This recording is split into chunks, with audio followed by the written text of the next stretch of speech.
So, it's been a while since I've just kind of talked about superhero movie news stuff, which is a shame because I love comics, and when I started this channel many moons ago, I did want to talk a lot about movie news and movie review stuff. It's just kind of, I just haven't had the time, and we've just kind of moved in other directions. But let's take it back for a little bit. Let's talk about the superhero genre and where it's going with all the plethora of big things that have been going on, or at least the things I've been following. And also, I don't want to necessarily talk about rumors today. We'll bring up one at the end because, well, rumors can go anywhere. And as we learned with the Henry Cavill stuff last week, just because there's a big rumor and like 50 fucking YouTube videos about it doesn't mean it's actually going to lead to anything. So without further ado, let's get started with the Captain Marvel trailer. So this was a big hype trailer, Marvel's first female-led superhero movie, and I don't think this trailer is off to a good start. Now don't get me wrong, there's stuff I like in the trailer. Young Sam Jackson looks really cool, Brie Larson looks like she's a good fit for Captain Marvel, young Coulson is nice. The Skrulls, though probably could have looked a little more intimidating, I think are fine. It's cool to see Ronan back, it's cool to see the Blood Diamond guy back.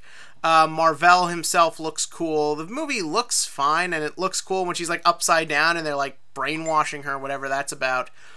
But ultimately, I don't get a sense of anything about this movie from this trailer. I don't even really get a sense of who Captain Marvel is.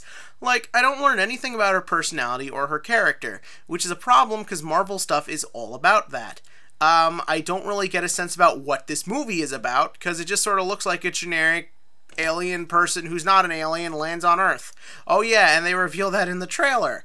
It just sort of feels like they're trying to build up who this character is, but I don't really care about who she is. And it's a shame because Brie Larson is a great actress, but she shows no goddamn emotion in this. Now, many of you may be saying that, oh, the movie's 7 months out, you don't need to reveal everything in the first trailer. You don't, and you shouldn't. But the thing is that take the first Black Panther trailer, the teaser they did almost a year out for that movie. That teaser was fantastic because over the course of like 90 seconds, I got everything I needed to know. I got a sense of the size of the movie, the scale, the action, what the movie's about, the big sort of central conflict. It didn't show off a lot of T'Challa necessarily, but it roped me in with that. This film's plot doesn't really seem that interesting, and the character about it doesn't seem that interesting. So even though I think a lot of the elements of the trailer are cool on their own, I don't really think they come together to make anything. Now again, the movie's probably going to be really fun. Ignore the phone, people, I'm really sorry. The movie's going to be fun. It's going to be action-packed, exciting. I'm sure of that. It's going to be fun. It's Marvel. We know what to expect from them for now, but I don't know. I just kind of don't really get a sense of anything super cool just from this trailer. Everything else looks fine, and the costume looks really cool. I like the green one, too. Actually. But it is sort of worrisome that they might maybe sell this movie too much on the gimmick of, here's the lady. Because I remember when Wonder Woman was coming out, they didn't necessarily yeah, there was a lot of marketing of, she's finally here, and here's your big woman superhero. But it felt like the trailers and the movie itself was geared towards just showing off how cool Wonder Woman is. And in this trailer, I don't really get a sense of how cool Captain Marvel is supposed to be. I don't get a sense of anything. The only thing I get a sense is that Blockbuster is gone and I'm getting old. I don't even think they really sell the 90s thing that they're trying to really push with this movie. But that's that. Moving on, we also have the Joker stuff that's been coming out. First up, kudos on this marketing campaign. Stuff comes out and then they just immediately capitalize it. Rather the stuff is getting sent to us intentionally or not.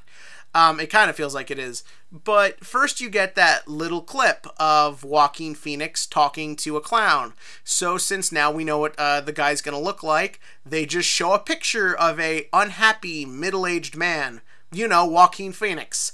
So next, they know stuff about him and the makeup is going to come out. So here's just a 30-second weird little mind trip, creepy-ass clip of him in the makeup or getting into the makeup. And that is actually really creepy and really effective, and then we get the pictures of him just being the madman Joker.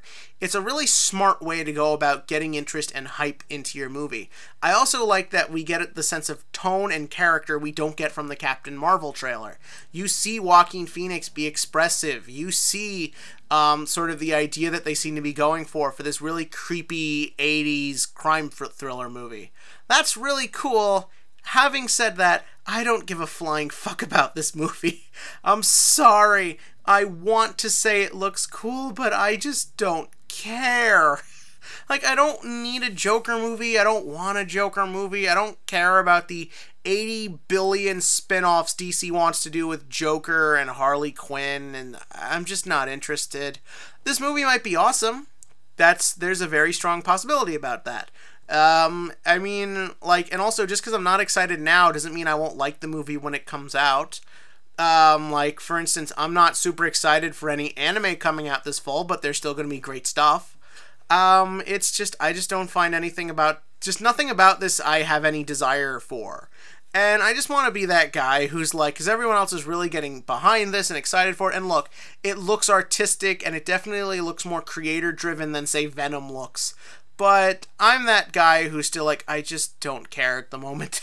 So just want to get that out there. And last big thing I want to talk about, and that being Marvel Netflix stuff.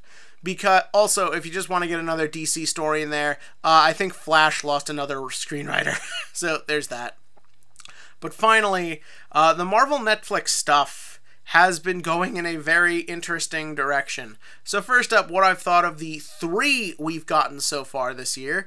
Jessica Jones Season 2 was long, boring, depressing, uninteresting, had no plot, and every character's a fucking moron in that show. The first season I didn't love as much as a lot of people did. I thought it also was very long. But at least that season had Kilgrave, and Jessica was going through a legit arc, and Trish and the Red Power Ranger guy, they were all interesting.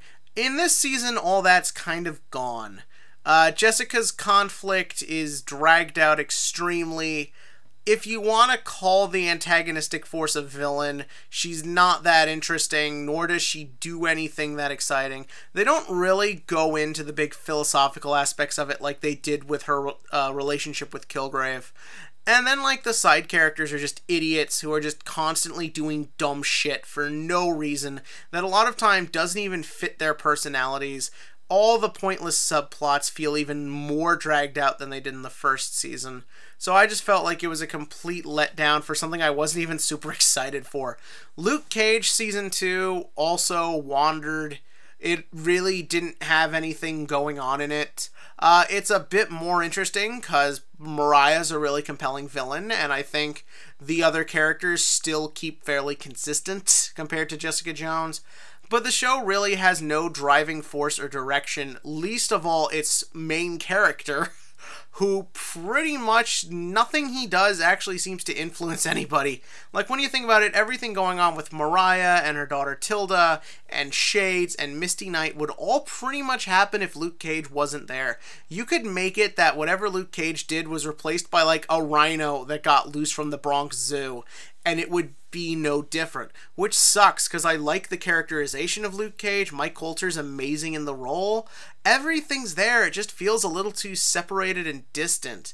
Plus the fact that the entire season consists of, oh hey Bushmaster, let's tussle for 5 minutes. Okay, bye Bushmaster. It's just this weird repeating thing, so it ultimately means he doesn't even do that much. It was just kind of slow and just meandered. So yeah, that wasn't good. Finally, you had Iron Fist Season 2, which I actually quite liked. It's a lot of, again with the phone, it's actually a lot of fun. Finn Jones is much more in line with how Danny Rand is supposed to be, that being the sort of goofy but charming weirdo. He obviously worked out more and he's got a better haircut. Fight scenes are a big improvement. Colleen Wang is still fantastic. Misty comes in to really liven things up. And at 10 episodes, it's way more bearable. I'm not the first person to point out how long these Marvel Netflix shows feel, and I do think the length is really what killed Luke Cage and Jessica Jones. The thing is that when you need to be part of this 13-hour binge watch bullshit that Netflix wants to promote. It means that your stories are not based on telling the best stories, it's about making them as long as possible. Because Iron Fist shaves off 3 hours of screen time, that's 5 hours where the writers really need to put their thinking caps on and really focus on really selling everything in that time. That's great. Unfortunately, where I'm going with all this sort of shows maybe a bad direction things are going. So Daredevil Season 3 comes out in a couple of weeks in October. So why rush it out? Why flood the market with another one? Well, it appears that the big thing is Marvel and Netflix know that the last 3 weren't super well received, so they're hoping to save things with this one. That's kind of a bad sign. They don't have a lot of faith in their own stuff, but after what's been going on, who can blame them? And this sort of brings on to a big point with all 3 of these things I talked about today, and that is the superhero genre is entering an interesting phase where simply, here's your big character isn't enough. The movie can't simply be, here's a female superhero. The movie can't be, here's your favorite villain. The shows can't simply be, here's these characters and here's your binge watching. It's got to lead to interesting storytelling. It's got to lead to compelling acting and drama. And all these things are trying to do that, but they're being challenged by just how much of it is. And I think in the long run, this will be a good thing. It'll make the superhero genre stronger and better. But it is a little worrisome that some of these things maybe aren't garnering the attention. I'm not the only one who's brought up the Captain Marvel trailer being a little lackluster. I'm sure I'm not the only person who still doesn't care about Joker. And most people have just sort of turned the Marvel Netflix stuff in just to a joke at this point. So it's a little curious to see where things are going, but I think the superhero genre is entering its awkward teen phase. Now that it's established and we know what it is, it's kind of got to learn how to adjust and grow up. So it'll be interesting to see what happens. But what did you think? In the comment section below, give me your thoughts on all of the things I talked about today. Anything else going on in the superhero genre you want to talk about? And let me know if you want me to turn this into a series. Every couple of big things or every couple of weeks, just do like a news roundup type thing. And as always, click to like, click to subscribe, and join me in a few weeks when we get let down by Venom.